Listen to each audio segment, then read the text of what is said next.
Today I'm tackling the ultimate beginner challenge. Can a total newbie like me create custom Monopoly characters using a 3D printer and putting the FlashForge Adventure 5M and Creality K1 SE to the test? But here's the twist. I've only got one morning. Can I pull it off? Or will these machines leave me bankrupt in time and patience? Let's find out. Here are our contenders. FlashForge Adventure 5M, sleek, beginner-friendly and Wi-Fi enabled. And the Creality K1 SE, a speed-focused machine with a lot of buzz around it. Both claim they're great for newbies, but can they handle the pressure of making these tiny game pieces in record time?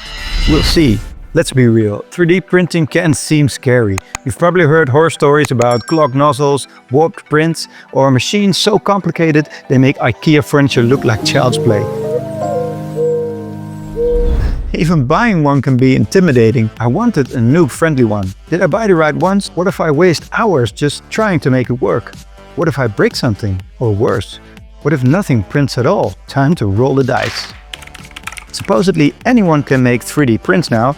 I'll look so stupid if I can't. First up, setup. FlashForge promises simplicity. It's basically plug and play, but you need to download some software to get it to work. And Creality? It's a little slower, but the setup should be even easier, and it supposedly has an app to print right from your phone in just one click. But I'd have to see that to believe it. Both machines are beginner-friendly, mostly. FlashForge is a dream with its auto-bed leveling and Wi-Fi connection. Creality though? Houston, we have a problem. Houston, we have a problem. So here's where things got interesting. I thought I loaded the filament properly, the machine thought I loaded it properly, but guess what? No filament was coming out. I printed several times with absolutely nothing on the plate. Why isn't this working? Turns out I didn't push the filament in far enough. Rookie mistake, but it's a common one. If this happens to you, double check that the filament has fully entered the extruder. I had to scour YouTube to get a solution for this. So this set me back a good half an hour. My goal is to print custom Monopoly characters, but I have no idea where to start. Let's go into the app for FlashForge. Oh, that's just for stats on the thing. That doesn't help me print anything yet. Let's try the app for Creality, the Creality Cloud. It's pretty easy to connect Creality though. That's quite idiot-proof. And lo and behold, some fun stuff I can search through for my characters. Naturally, I look for one of the coolest characters in history. Totoro. There are a few buttons here and Slice seems to be the one to go to. From here I can select the size. I need to make sure it fits in with the other pieces. So let's resize that a bit to make it compatible. Okay, then back to FlashForge. After Googling for about 15 minutes, I found out the creative platform called Thingiverse is the way to go here. It's where people can upload their 3D models and yep, Totoro is on there too. It's the exact same model.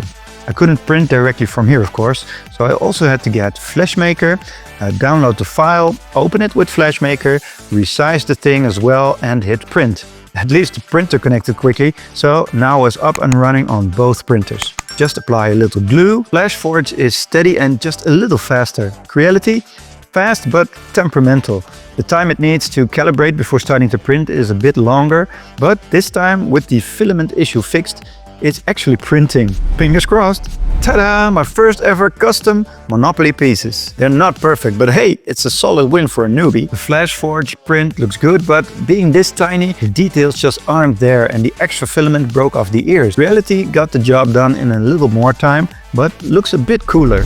Well, I can't wait, so let's set this up on the game board. Luckily that's easily fixed as we just changed the height to 28mm and then sent the new designs to the printer upstairs. That's already a lot better. I also printed a cat bus on both printers. I like the detail on the Creality one a lot better. FlashForge's cat bus is a little more raw, unpolished. Then I did a Mario and Bowser to give it that Mario Party feel. And I couldn't forget my favorite Pokemon, Pikachu and Gengar. If you're patient but want everything from within an app at your fingertips, go Creality. If you're in a rush or want some more flexibility, FlashForge is probably your best choice. So here's what I've learned. The biggest fears about 3D printing? It's too complicated. The solution? And these beginner-friendly printers take out most of the guesswork. Printing takes forever. Now the truth?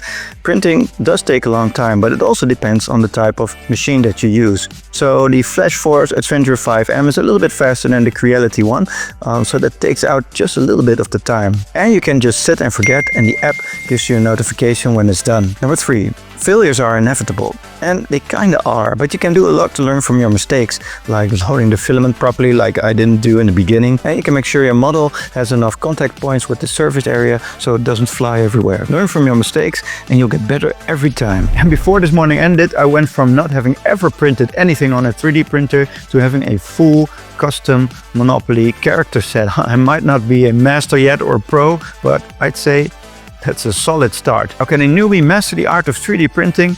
I'd say yes. With a lot of patience, the right printer, and a lot of trial and error here and there, anyone can make this work. Now, both the Flashforce Adventure 5M and the Creality K1 SE have their quirks, but they're perfect for learning. And now I'm hooked.